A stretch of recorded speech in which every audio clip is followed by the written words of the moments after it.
Welcome, everyone, to the No Bull, Just Bacon podcast. I am your host, Dr. Allan. With me here today is Coach Beth to answer all of your burning questions for health and fitness from around the social media world.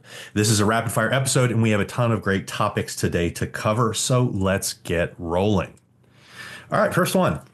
What are the best gym shoes? Are flat-soled shoes necessary while squatting and deadlifting? This is actually a really good topic to bring up, one we've covered before in the past, but one I think needs some reiteration.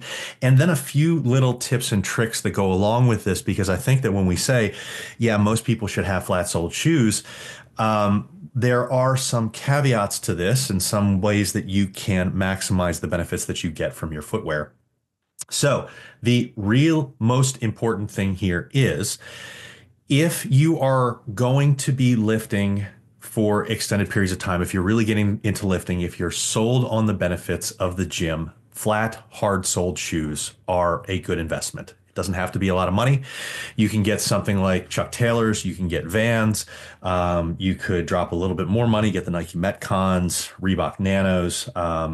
There are a variety of other ones that are out there on the market. Even the barefoot shoes seem to work just fine because they are minimal soled shoes.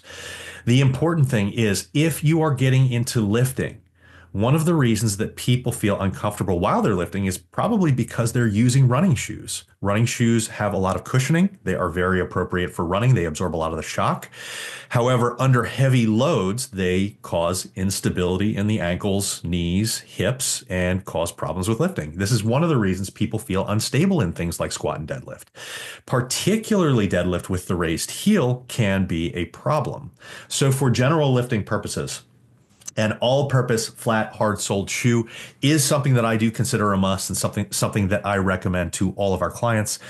And then beyond that, there are some certain instances in which other footwear makes sense. Yes, you should have a pair of running shoes for your cardio days. They make a lot of sense there. You're not going to want to run in hard, flat-soled shoes. It is very uncomfortable if you're running for any length of time.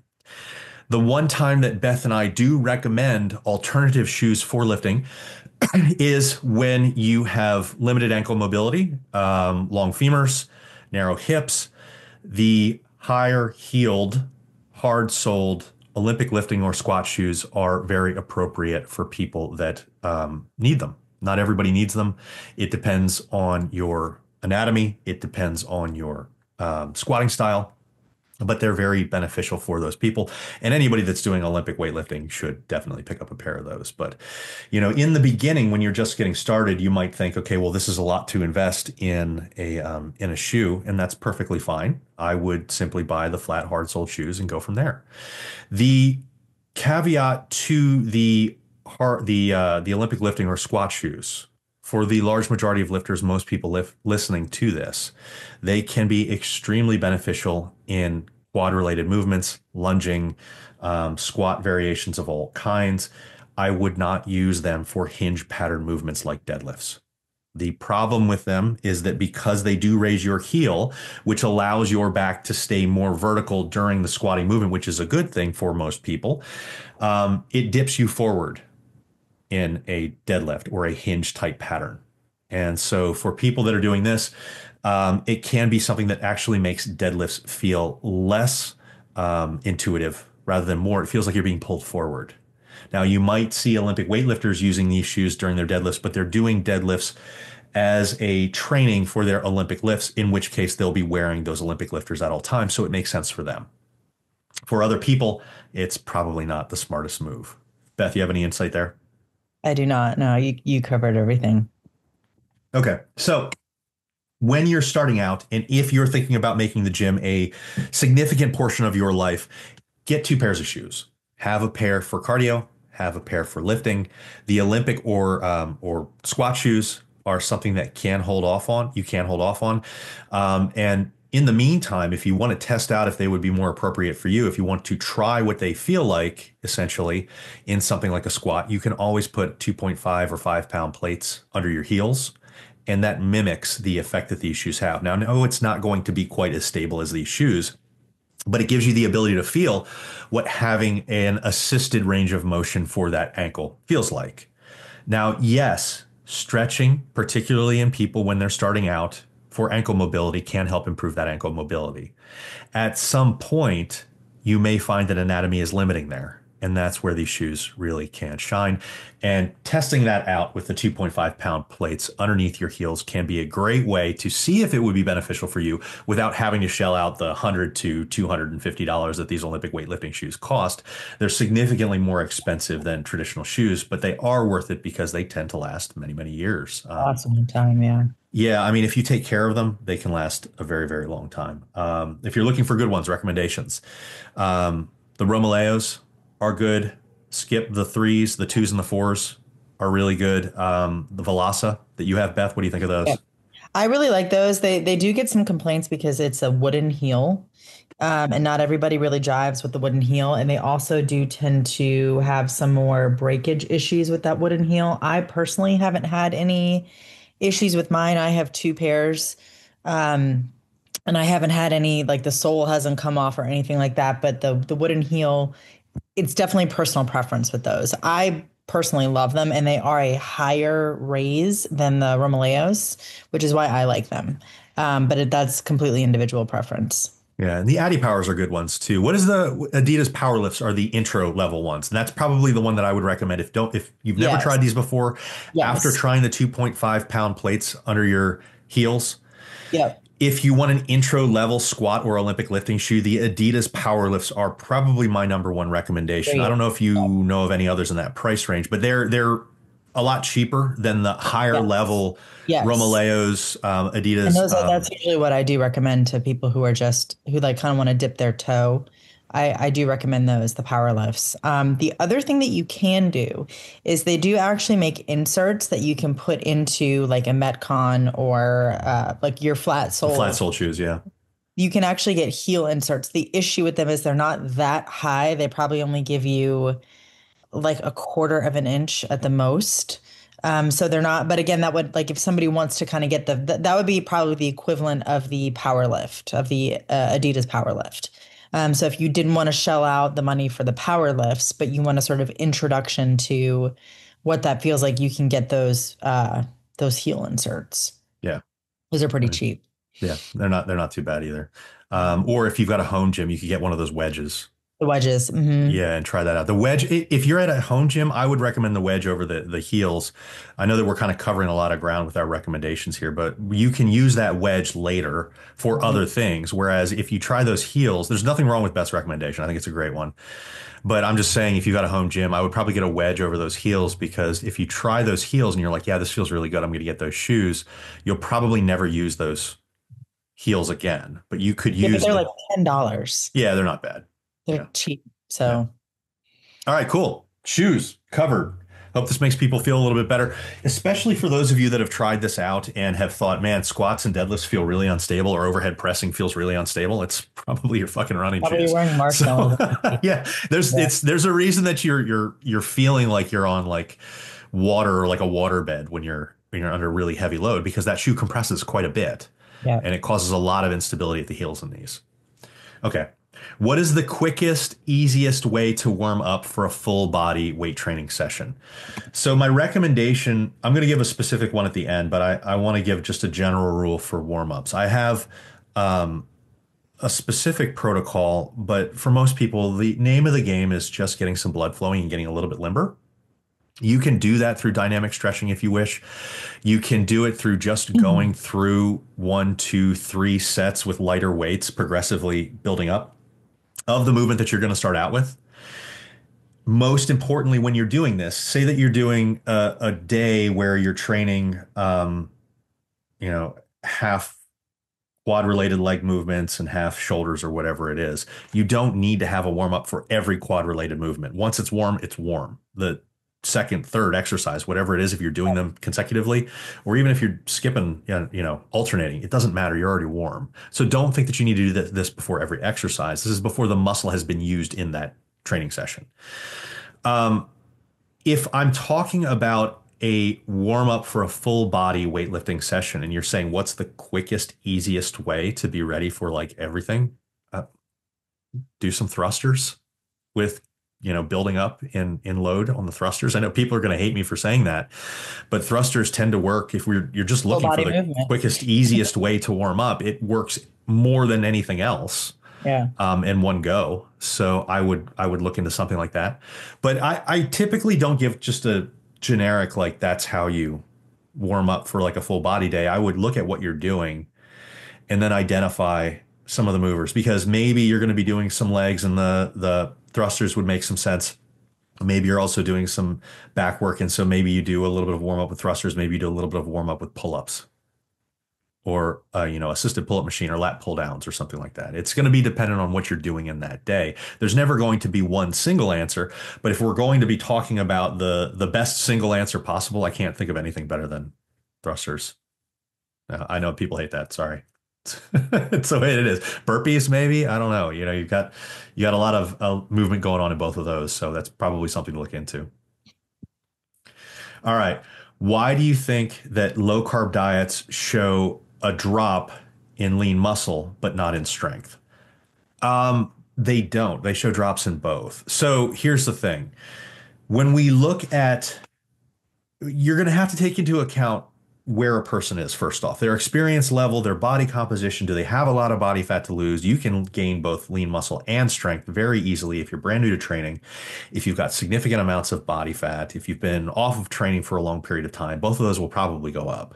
You will see, as you get into a deficit, you will see a loss of hypertrophy much faster than you will see a loss of strength. This can be confusing for people because when people are first starting out, many people can gain strength just fine in a slight calorie deficit for a long period of time. That does happen. Much more so readily than building lean muscle. This is confusing for people because in the research, we see a lot of tests where people will go into deeper cuts and they can still one rep max very close or at the same level as they did right before. You'll see ketogenic research where people can do that. The problem is these seem to be very short snapshots in time. And even though switching to maybe lower carbs or lower calories allows you to maintain one of those things, it can affect progress in strength. And, ketogenic, low carb, low calorie research, there does appear to be an issue with aerobic performance, certainly. Anaerobic strength performance will likely suffer over time. So it's less that you'll see massive decrements at one time, unless you're losing a significant amount of body weight. It's more that you are going to progress more slowly moving forward. That's the biggest issue. And so when people talk about, oh, well, strength is maintained really well. Yeah, it is maintained rather well, even in deficits. Now, if you're losing a lot of weight, you probably should expect that to go down a bit the more seasoned that you are. But the progress moving forward seems to be blunted more than anything. So are there negatives to being in a deficit? Yes, certainly, particularly if you're more lean, particularly if you're more experienced.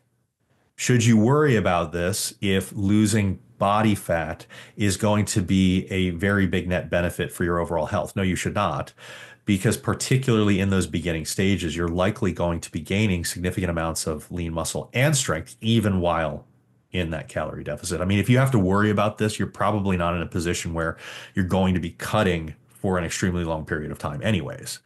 So this is kind of a self-limiting thing, but understand that when people say, oh, strength doesn't take a hit, it probably does, but it probably does more so in a progress standpoint moving forward than it does a distinct, immediate, massive drop in strength.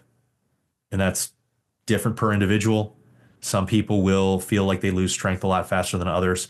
But you're right in the beginning of that question when you ask this with why is it at least more profound in lean muscle building? It does appear to be.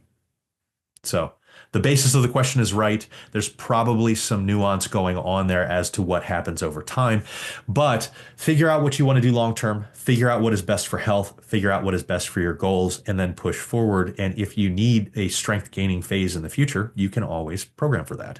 And maybe what that looks like is being at maintenance level of calories. Maybe it isn't a slight calorie surplus, but either way, when you stage it correctly based off of what your body needs, you can rest easy in understanding that this is an overall plan and you'll be able to account for that later. All right. Traits and habits you've seen in your most successful clients. The When I look at successful clients and when I talk about this with people that are looking to get a coach, whether it's with us or whether it's with anybody else, there are three traits I feel are common to people that are very successful and highly coachable. They are willing to learn, they're self-motivated, and they take responsibility for their current situation. This can sound very scary. Most people will accept the first one and say that they're willing to learn. I have only worked with a few people who have not been willing to learn in my entire career. And it's funny because nobody ever considers themselves not willing to learn, but you do occasionally run into some people like that. So be honest with yourself when you're looking into this, because if you aren't willing to change what you're doing, there's no reason to hire the coach to begin with.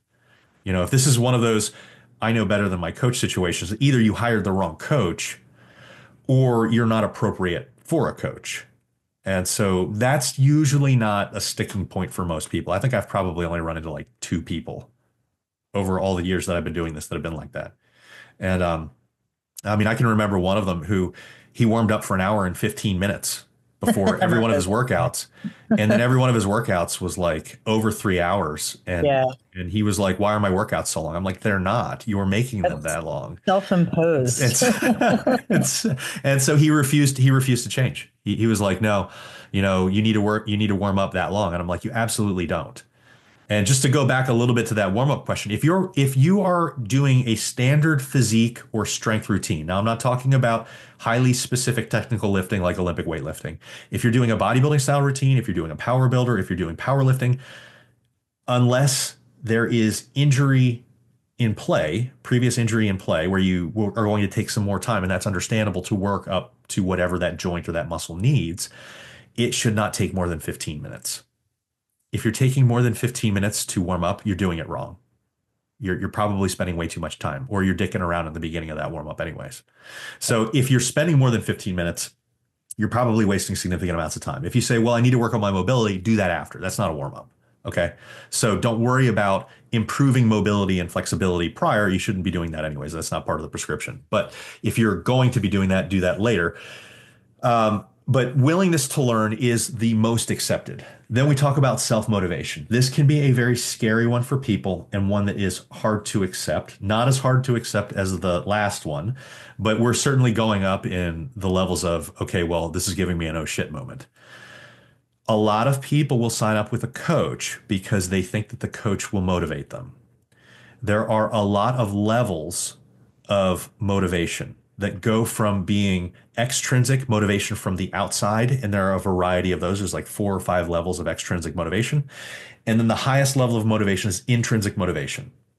That's the motivation that you do something because you literally just enjoy it, because it's who you are. It's part of your being. Ultimately, we want to get every client as close to intrinsic as possible. Now, not everybody can get there, and that's okay. Maybe you're never going to love going to the gym, but you do it because that's who you are, and you enjoy the benefits that it gives you. That's still extrinsic motivation because of the benefits that it gives you, and not because you enjoy the process itself. But that's okay. That can lead to lifelong change. The one thing that you don't want to do is you do not want to get caught in the complete extrinsic form of motivation, the far left of that left to right continuum of extrinsic to intrinsic. Pure extrinsic motivation is motivation from somebody else. You have to be self-motivated. I, as a coach, can't want this for you more than you want it. It will never work. So if you sign up with a coach and you say, I'm signing up with a coach because they will motivate me, you're, one, using them as a crutch. You're, two, putting pressure on them that they cannot meet those expectations. Nobody can. We can tell you when you're doing well. We can praise you for things that you've earned, and that's 100% great. But extrinsic motivation like that becomes less and less and less over time because it doesn't mean anything to you. So unless the process itself ends up meaning something to you in some way, it's never going to work. So there is self-motivation involved, and your self-motivation has to be very high for it to last a long period of time. Now, that's not to discourage people from getting started. That's to say, if you're going into it and you're expecting your coach to motivate you, you're going to fail. If you're going into it and you're like, okay, well, I want to learn about motivation. I want to get better with myself. I want to start viewing myself as a healthy person, as an athlete. You can be completely fine.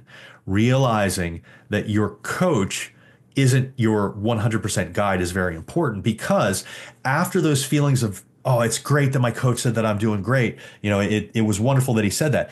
The more that they say that, the less that it means something. And then what ends up happening is you only start doing this because you feel obligated to do it. And then it becomes worse and worse because it's a negative thing. Oh, if I don't do this, my coach will be mad. Oh, if I don't do this, my coach won't praise me, and then I'll feel bad about myself. Working from a negative does not work for the vast majority of people. There's always some jackass that every time I start talking about this, they're like, yeah, when my coach told me I was a piece of shit, it worked really well for me. That's great. You're not normal. That's a problem. That's not the majority of people. The majority of people being super negative towards them and guilt shaming them into exercise and eating right just doesn't work very well. It can work super well for a short period of time, but it doesn't work well long term, because the second that that force is not in your life, the second that that coach is not there, the second that that, you know, negative influence is not there, you're like, okay, well, then I don't have to do this, because you didn't build that up to be self-sufficient. So an extrinsic form of motivation can be a good thing to get you started. I want girls to like me better. I want, this outside influence. I want to, have people tell me that I look pretty, whatever it is. But that's not going to last. And so you work on yourself. You monitor the things that are happening over this journey. People really want that before and after, but it's that time in between that really matters. That before and after doesn't matter. I know that the after is the only thing that matters to people, but from a coach's perspective, the before and after doesn't matter to us at all. What matters is the change that's made on the journey. And if you are trying to ignore the journey or trying to circumvent the journey and just get to the after, you're never going to establish the habits and routines that are going to allow you to do this forever. You're never going to establish the appreciation for not only the journey, but for yourself. You're not going to change the way that you look at yourself. You're not going to view yourself as an athlete, as a healthy person. If you're given it, or, first off, it never happens. You can't just get it all of a sudden accidentally. But if it were the case that that could happen, recidivism rates and you going back to where you started would be massively high. And this is one of those things that people don't think about this when they first start on a journey. And this is not to discourage anybody. This is to say, this is the way that this shit works. And admitting it and being open about it and being understanding of it from the start will make you much more successful than if we didn't bring these things up. So understanding the self-motivation is really important. How do you do that? Like I said, extrinsic motivators can be a great way to get started. And don't be sad that that is a way that you want to get started. Say, like, I want to look better in a bathing suit. That's cool. That doesn't have to be the only reason. So figure out why you want to do it. And then continually along the journey, I like to tell people, fake it until you become it. Always say, what would a healthy person do in my situation? What would an athlete do in my situation? Ask yourself this question every time you come to a fork in the road that has you choosing between two things. When you do that, it cuts the decision making out of the process, but it also gets you to start thinking like that athlete, like that healthy person. The more that you say that, the more that you start to view it that way, the more that you put this on autopilot. So self-motivation starts to kick in because you start to view yourself as a healthy person, as an athlete, as somebody who goes to the gym. You're not forced to go to the gym. It's what you do. Now, hopefully we can get you to the point where you say, I love going to the gym. It's not necessary. And I always point out Muhammad Ali when we talk about this type of stuff. Muhammad Ali had a quote. I'm going to butcher it, but you can get the meaning from it, where he said he hated every second of training, but he loved winning. He never made it to intrinsic. He made it to the step right before intrinsic. He viewed himself as an athlete. He viewed himself as a healthy person. He viewed his training as non-negotiable because he fucking loved winning. And that can sustain you for the rest of your life. He didn't keep it off on a full extrinsic motivation. He didn't do it because he wanted to please somebody else. He did it because he loved winning. And that works. So we work towards this intrinsic motivation, but we don't have to get there. And so for people that say, I'm never going to love lifting weights, that's okay. That's cool. You can still be a weightlifter. There's a lot of people that do weightlifting that don't necessarily love lifting weights. I mean, sometimes I want to sit on the couch too. That's okay. But that's what you do. And so when you start to think about it this way, it becomes a really, really beneficial thing in your life. Last one, the hardest one, the one I've actually had when I've talked about this with my clients before. And I actually had a client quit when I told them these three things. And it's because of this third one. People who succeed and are highly coachable take responsibility for their current situation. There is nothing shameful about that. You are probably 99% of the reason you are where you are. Now, it might not be something intrinsic within you. Maybe you weren't taught coping mechanisms to deal with emotional stress when you were growing up and you reach for food for comfort. Maybe it was poor education with regards to nutrition. Maybe that's why you get a coach, because they can help you learn these types of things. But accepting responsibility for where you are is a great thing, because that's where you actually put to use that first one, the willingness to learn. You need to accept that you don't know everything. You need to accept that at least a significant part of where you are is because of what you do. Once you do that, you're in a position to learn. Because when you accept, okay, some of the things that I'm doing are wrong, that doesn't make me a bad person. That doesn't say anything about my worth as a human being. But maybe it's why I'm obese. Maybe it's why I have frail bones. Maybe it's why I can't pick up my kid, because I've never weight trained. I've never eaten a fruit or vegetable. I don't go for walks. I don't go for a run. I always say I'm too tired.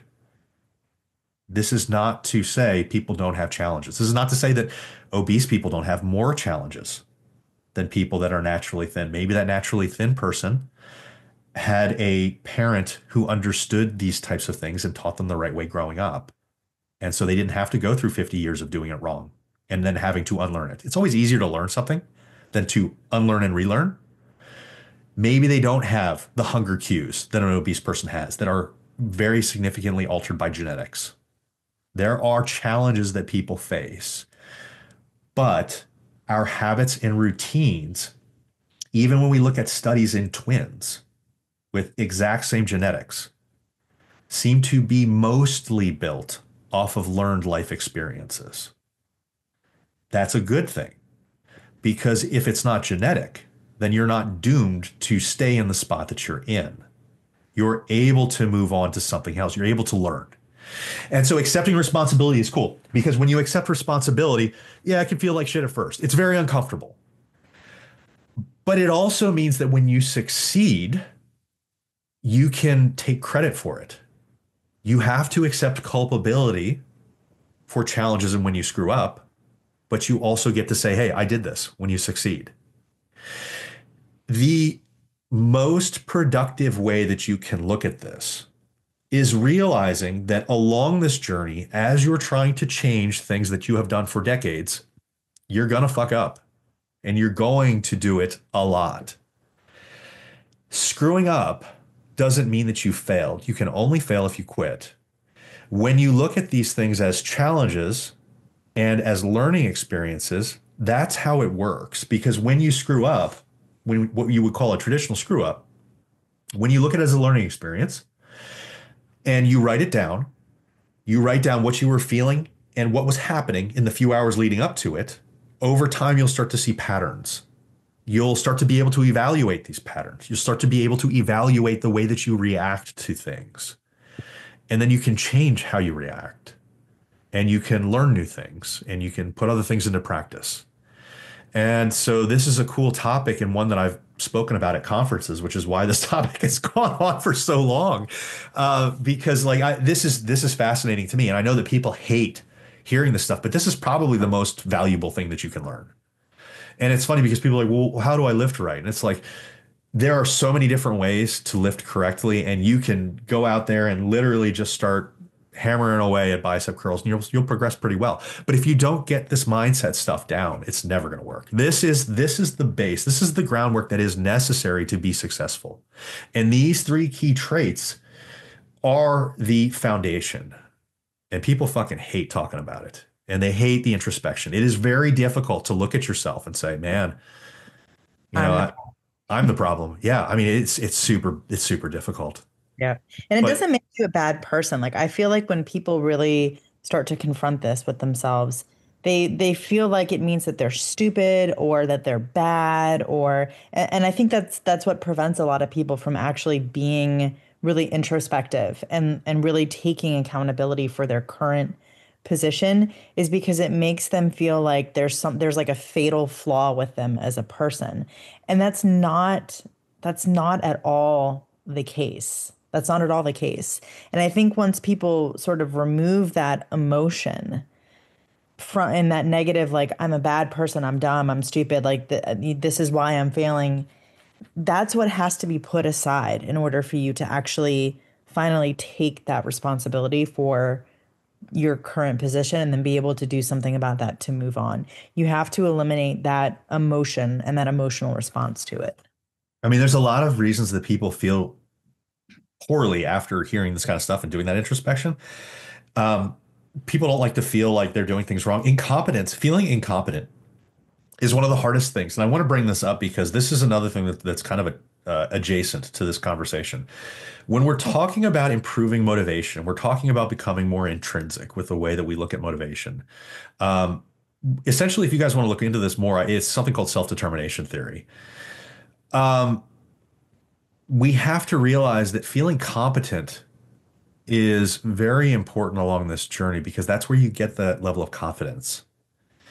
And when you first start looking at this and taking responsibility, you're going to feel really incompetent, especially if you were starting to look into things and starting to realize what you were screwing up on. And you're like, man, it's so obvious when I start seeing some of these things because it can be very simple. It's not easy, but it can be simple.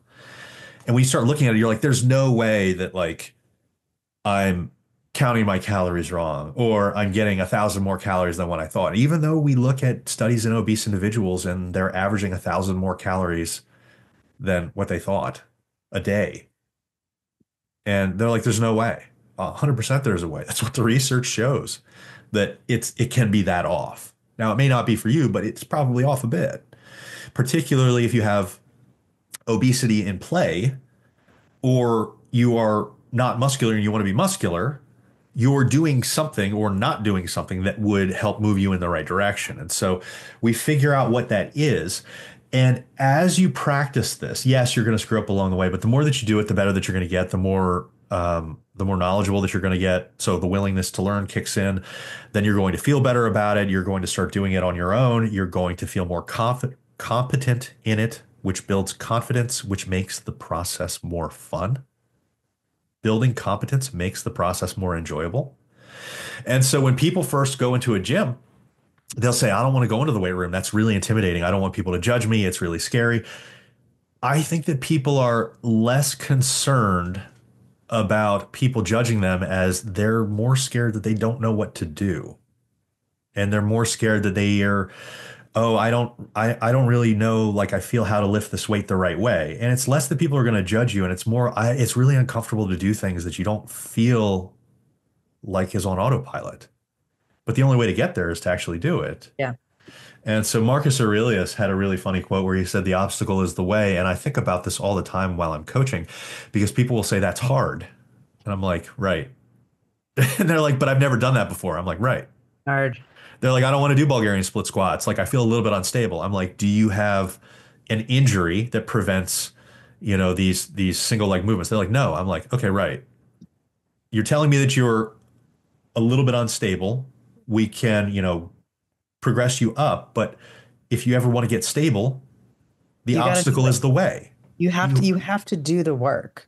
Like if you're unstable doing Bulgarian split squats, like you shouldn't be. A person who is healthy and active and has muscle on them should not be wobbling all over the place when they're doing single leg movements. Like you should have good enough proprioception that you should not be wobbling all around.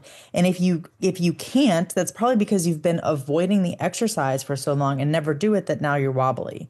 And the only way to fix that is to do the exercise. yeah, It's there's not going to there's magically resolve itself overnight if you don't do the exercise. Right. And there's no reason to feel ashamed about that because we all No. have to start somewhere. But if you say, Yes. oh, well, I don't want to do this Bulgarian split squat that like my coach programmed, tell them. But then the answer is not, okay, well, I'm going to go get on a leg extension. To No, avoid no, it. no, no, no, no. Back up. You're telling me that you have no balance. Let's do something that will improve Yes. this. So when you're, in your 70s, you don't take that step with one leg and fall over and break your hip. That's always We, the message that I like to give. Like if you are unstable doing a lunge or doing a Bulgarian split squat in the gym, what do you think is going to happen to you as you age and you continue to lose muscle mass? What do you think is going to happen to you? That's going to get worse. And so you're going to end up in a situation where you can't live on your own anymore because your balance is so bad. Like those are your choices. You either work on it now or you get to a point where you can no longer live independently. and this doesn't mean that you have to do Bulgarian split squats if you're No. extra bad at it. Maybe what you do is you go back to a standard split squat with you when you're standing next to like an upright rack, a Hold on to stable rack. something. And so you just hover your hand around the rack. You have your legs as like a standard alternating split squat and just go up and down on that leg with that rack there as a backup because Yep. you're gonna touch it every once in a while to stay stable, but you're not going to use any extra weight. You're not going to have your leg in the back up like you would in a Bulgarian split squat. Cool. Then we're going to progress you to weight. Then we're eventually going to go to the Bulgarian split squat without any weight. And then we're going to move the Bulgarian split squat with weight or another form of that progression, right? But you need to do something. So be very vocal with your coach about these types of things because that's the only way that it's going to be fixed. And being like, well, I need something that's, bilateral is not the answer. Now, if you're injured and you cannot do it, or if you're so, I do have some clients that are suffering from severe obesity, and so we don't do the single leg movements For sure. when we begin, Yes. and then we do once we start to improve upon it, and it becomes something that you're capable of learning. Well, and you can introduce people to stuff like that too, with stuff like B stance. Like B stance is such a great introduction to single leg movements because you still have, like a peg leg that you're essentially using to Yeah. sort of balance your, like there's ways to do it. And just avoiding it altogether is not the answer. And for people that don't know what B stance is essentially a stance where you're technically in a unilateral movement, but the feet are kind of very close together. You're essentially using the back leg as a like a kickstand. Kickstand. Yeah, and so it works really well. I actually really like B stance stuff, but yeah, I mean this is the whole thing. Highly coachable people, willing to learn, self motivated, responsible. They take responsibility for their current situation. You can't get around any of these. If you actually want to be highly coachable, you can't get around any of this. There's no margin for error in any of these. And like I said, I actually had one client who asked me this question, and I brought up the last one. You take responsibility for their current situation, and he was a guy that was like 430 pounds, and I've worked with many people that have lost over 100 pounds and been very successful. And in his case, he was like, "Well, I don't think that it's my fault," and I'm like, "Why? Like, let's talk this out." And he said, "Because the grocery stores have food that tastes too good." And I'm like, right, but like, are they forcing you to eat that food? And he's like, no. And I'm like, okay, so there is some responsibility in that case. And he's like, no, I won't accept that. I'm like, okay. I'm like, we can continue moving forward, but like, I'm telling you that this is going to be a very difficult thing. And he's like, well, I don't want to be coached. And I still see him every once in a while online, and he never ended up moving forward like to lose weight with anybody.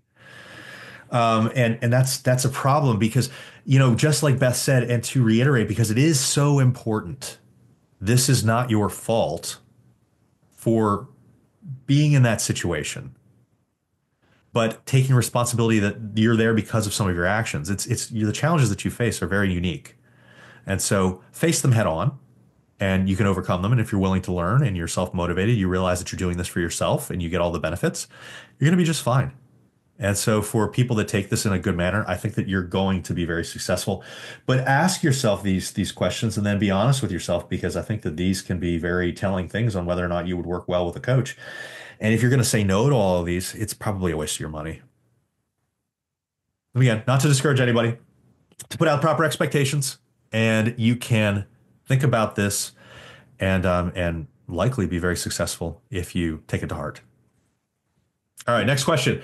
Right age to get kids into lifting: 6 years old. Kids can start lifting weights at about 6 years old when they have proper oversight. Get somebody that knows how to teach them proper movements.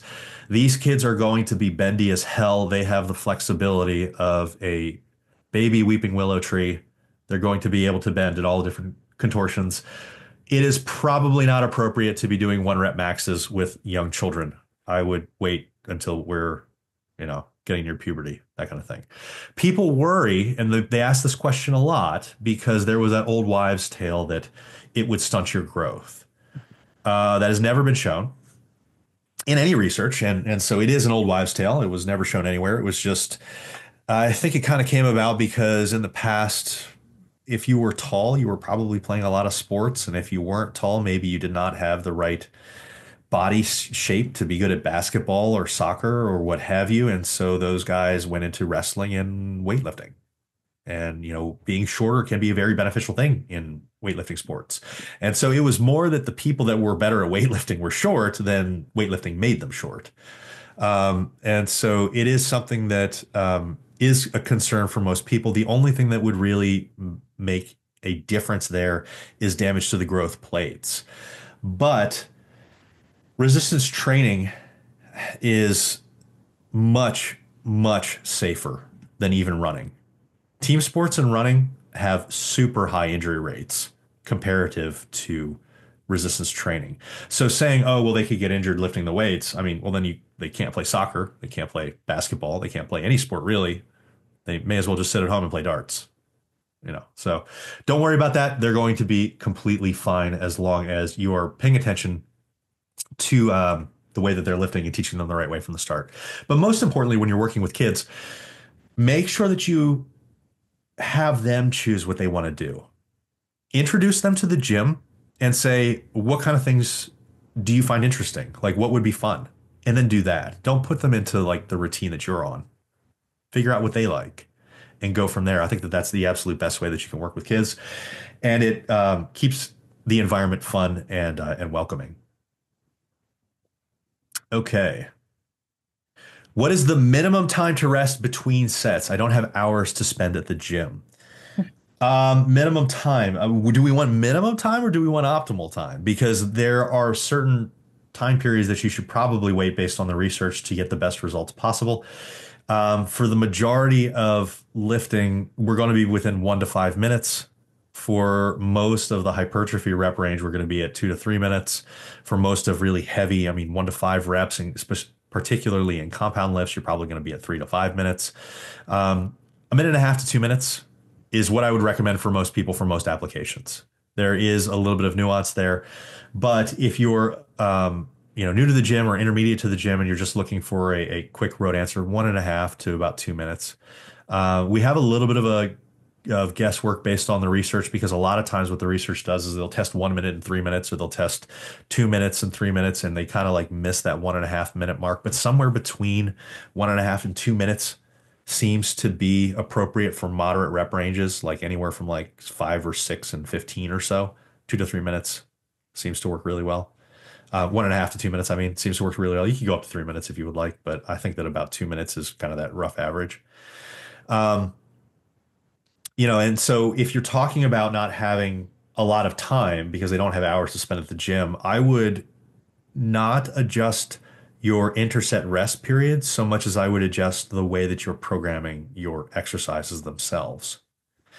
This is where I would start to throw in things like time-saving advanced training techniques that can work really well and cut down a lot of the time that you're working.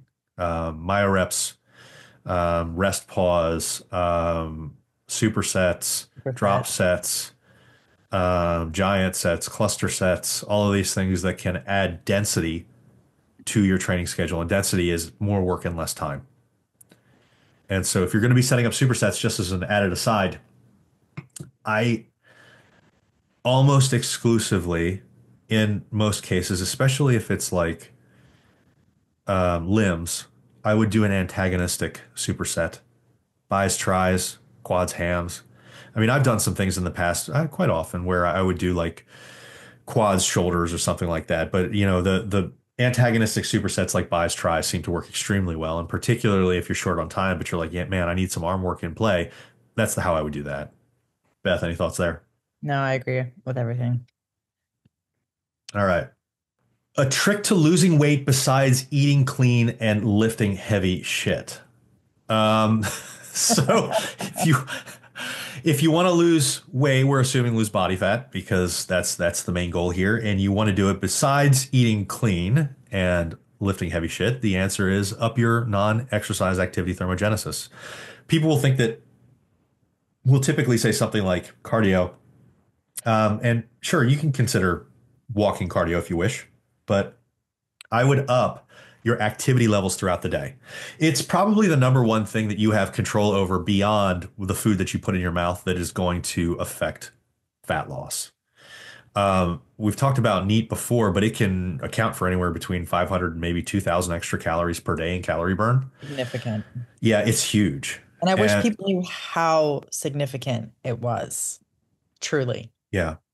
And so if you're looking like people will ask me this all the time. They'll say, "Oh, Alan, I want to lose weight a little bit faster." And I'll look down and I'll be like, "Well, this person is, getting 3,000 steps per day and their calories are pretty low and they're a small person.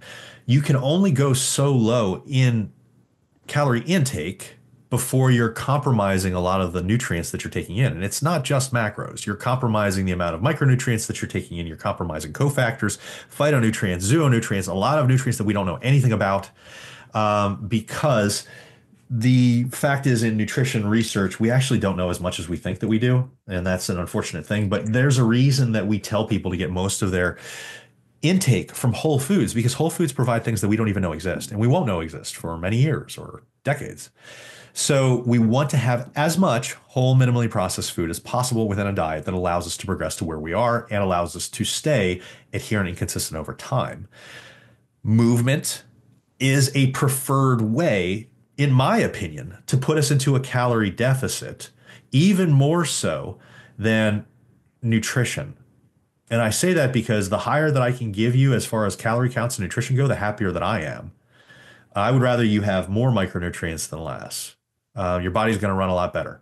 Now, obviously, at some point, this becomes limiting because you can only walk or move so much throughout the day. But that movement is the thing when you're saying, well, what else can I do? The answer is not supplements. The answer is not that ice bath or whatever people are trying to sell you. It's movement. You need to be walking. This is where you get a desk cycle or you get a walking pad for home, and then you put that to work whenever you can. And if you do that, you're going to see a lot of success. But when you look at yourself and you have these 3, 4, 5,000 steps per day, step counts, that's your issue right there. I mean, that's when we're talking about, when we're talking about filling the basket with big rocks, that's a big rock. And so figure out where you can do what you can do during the day to be able to add some movement in, and you will likely give yourself the best chance to be able to lose fat in the easiest way possible and not want to pull your hair out. How much water do you recommend per day? This is a controversial topic that every time it gets brought up and you talk to a handful of coaches, every coach has a different answer. So if a coach tells you to drink based on your thirst levels, I'm not going to say they're wrong. I wouldn't say that. I'm not going to say that they're wrong. There are some highly respected people that I respect really greatly that say that. It's fine. I'm never going to tell my clients that. The problem with following your thirst is that a lot of people have discordant thirst cues, athletes in particular. This is anecdotal. Women seem to have it more than men. Have you noticed that, Beth?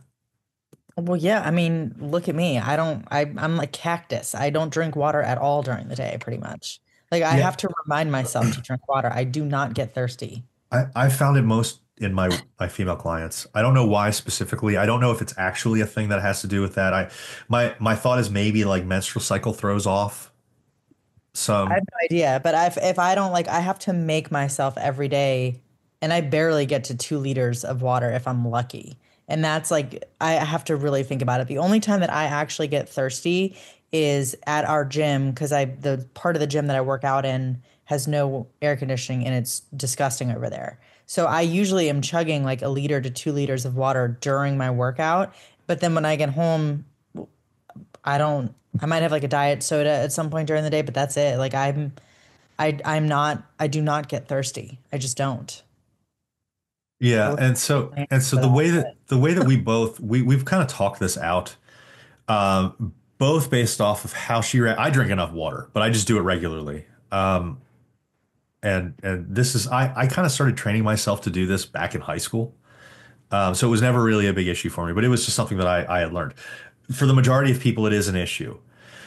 And having seen how difficult it is for Beth, and then having seen how difficult it is to drink intuitively for our clients, we came to the conclusion that what we're going to tell people, and this probably gives women a little bit more water than what they should, not much, probably gives men a little bit less water than what they should have, not much. We tell people as a general rule, just drink 100 ounces of water per day, spread throughout the day. And if you're thirsty beyond that, drink more, certainly. Um, I find that 100 ounces is very easy for literally everybody to hit. And you're going to be counting things like diet sodas, coffee, tea, any type of liquid. protein shake. They all count Yeah. as liquid. It's like 99% water. And then somebody will come to me and they'll be like, "Well, I don't want to count my pre-workout or I don't want to count coffee because it's got caffeine in it." Caffeine is a diuretic when it's by itself. In the medium of coffee or a pre-workout that is like 98% water, the effect of caffeine is so small. Yes, you pee more, but that is not a problem from a hydration standpoint. They massively hydrate you still. And they might hydrate you in many instances better than actual water because maybe there's some electrolytes in there that can help with the gradient to create a little bit more hydration. So any of this like concern over, well, I don't want to count coffee because it's got caffeine in it and therefore it's going to be a diuretic. In practicality, it's 100% not. And if anybody has any questions about that, go to mauiathletics.com and um, type up into the blog coffee and dehydration, and you're going to find my entire blog write up with all the studies that show it. And there's literally never been a study that's looked at this and has found that it's a diuretic in these instances. If you're taking caffeine pills and you're swallowing the caffeine pills and not drinking any water, yeah, it's a net diuretic because you're not getting any water in with it. You're just taking caffeine. And so it is a minor diuretic under those circumstances, but it is a diuretic. In any situation where you're drinking it with a liquid, it is always a hydrant. So you never have to worry about that. Just to cut that off, because for some reason, this has been a really contentious point with a lot of people, even recently. I think that there was a big like back and forth argument over this in our Facebook group, literally like a month ago. And I just was like, stop, and like drop like all the studies. And I'm like, show me a single study where it's opposite this. And there isn't one because it doesn't work that way. But it's really funny because people think that for some reason, since caffeine is, then that anything with caffeine is always net as a diuretic, but it just isn't. So nothing really to worry about there. Get 100 ounces of water daily, drink more. If you are thirsty, try to spread it out as best you can. Best way to do this, get an Algene, get a Hydro Flask, get something that can hold water, and keep it with you at all times. Beth and I have Hydro Flasks. You might not have a Hydro Flask, do you? Yeah. Yeah, she has a Hydro Flask. Um, I mean, it could literally last you the rest of your life. So buy one. It's a good investment. We're selling a ton of shit, but we don't have any discount codes or anything like that, which is funny. Get your Olympic weightlifting shoes, get your flat soled shoes, get your Hydro Flasks. But these are the things that'll make your life easier. And there's a reason that we say that if you have these things in play, lifting is going to feel better. Getting your water in is going to feel easier. Every time you walk into your living room and you see that Hydro Flask, take a drink, it's going to make things a lot easier. Make your life easier. I mean, there are ways to set this up for yourself, and we want to give you the tools and tips to be able to do that. But I mean, even if you just want to repurpose an old water bottle, sure, do that. Like a bottled water bottle. Sure, do that. As long as you're refilling and using it, you're going to be doing just fine. At similar intensity levels between treadmill, elliptical, cycling, and rowing, which cardio is best? Doesn't matter. Whatever you're willing to do. Do what you're willing to do. I know in the past people have kind of hated on the elliptical. I actually don't really agree with that. I think it's perfectly fine. It's going to get you moving, and if it gets the heart rate up, that's great. Rowing is perfectly fine, cycling is fine, swimming, treadmill, ski erg, and bike. Anything that you can do that will get some cardio into your life. Really just Because, move. yeah, I mean, the reality is that people just don't move. So, arguing over what form we use here is probably majoring in the minor here. So whatever you are willing to do, whatever feels the best, whatever is most appropriate for you for being able to do it for long periods of time. Um, does eating the same things on routine mean our body becomes less efficient at burning calories? No, your body will be just as efficient eating a hamburger or eating a chicken breast today as it will, if you eat it every day for the next year, it's going to be just as efficient. Your body composition could change, and that could change your calorie needs, and that could change the way that these things affect you. The biggest thing as far as this goes is I would have a moderated variety of proteins, carbs, and fats in your daily diet. Because if you have that moderated variety, I'm not saying like go nuts with a massive variety, but if you have, you know, three, four, five options for all of these different things, you're going to be getting varied nutrients. You're going to be able to change things up a bit, which will make it more sustainable. You're going to be able to have some set meals when you don't have to make decisions on days that you're extra stressed or tired from lack of sleep. It just makes your life easier. So whether or not you're doing macros, a meal plan, or what have you, having a set of base meals for you is probably a really smart thing. And I would highly recommend that people do that because it gives you something to turn to when decision fatigue starts to kick in. And again, we're talking about making things as easy as possible for you. And when life gets difficult, figuring out how to cut through decision fatigue is probably one of the most important things possible. All right. Last one, and I will allow you to weigh in on this one, Beth, because this is probably right up your alley. Do sled pushes count as cardio? Yeah. Yeah. That makes I it mean, really so that it also is going to depend on like, would I assign somebody sled pushes as like zone 2 training? No. But if you are, it's great for interval based work, I think, because you sort of have natural rest periods that you're going to want to. You're not just going to be like a husky doing the Iditarod, just like dragging that thing to your death. I really like this for interval type of situations where you're working hard for a short period of time and then you rest. Work hard for a short period of time and then rest. But it's going to elevate your heart rate. So yes, I would count it as cardio. yeah, I mean, I agree in all practical senses. I mean, the answer is going to be how you use it, but the thing is, if you're using it in an appropriate manner, it will be cardio. Yeah. Because you could certainly use it in a way that it's not cardio. You could load the sled as heavy as possible and push it Yes. for 10 feet And do and like then I rest for have it two kind of like minutes. leg workout. Yeah. Yeah, and you're trying to use it as hypertrophy. You could do that. I've never seen people do that I outside of I like, wouldn't do that, but that could be done. But I that mean, seems that like a suboptimal way to me to work legs. But that that's strikes me as something that would be like strongman or like football yeah, related yeah, or like yes, sumo exactly. wrestler related. Yeah, that would seems more sports specific than somebody who's like trying to build their quads for physique purposes. Yeah, I don't really see a whole lot of ways. Um, I mean, I guess I could see certain things like we're kind of like spitballing here to give you an answer, but if you're going to be using it in any way that really gets the heart rate up or how it's traditionally used, it's going to be cardio. Yeah, I could see things like sled drags being used as like, I mean, you could use it as a quad builder, like reverse sled drags, you know, 20 feet, 4 or 5 sets, really heavy, heavy. a long rest in between, Yeah, 2, 3 minute rest in between. Sure, it would not be cardio in that sense. It would be more hypertrophy training. So it really depends on how you set it up. But when Beth was like, yeah, it would be, it's because the way that you will almost always program this outside of niche situations is going to be cardio. it's cardio. Yeah, Yeah. So when in doubt, it probably is cardio. If it's not, then it's interesting. Like who put that in your program in that way?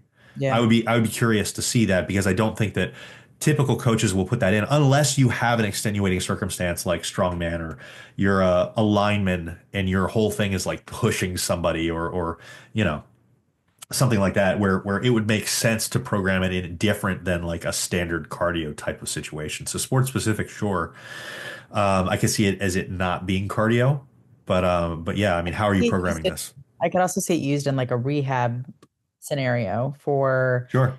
I actually used a reversed sled pulls as part of my patellar tendinopathy rehab because that's a phenomenal quad exercise that has very minimal, like you're not, it doesn't involve deep knee flexion.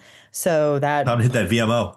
yeah, part of that patellar, it doesn't piss off the patellar tendon. So I could see this being used also in some rehab type of scenarios to get leg work in without taxing knee flexion. Yeah.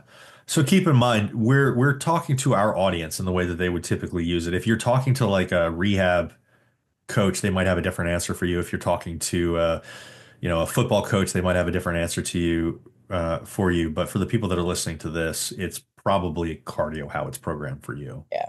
Um, so that's a good one to end on for us. Thank you for joining us again for another episode of No Bull, Just Bacon. If you have any questions, please reach out to us, Facebook, Instagram, YouTube, in our Mighty Networks community, and we will get to those questions in the coming weeks. Thanks so much for joining us, guys. We'll see you next time.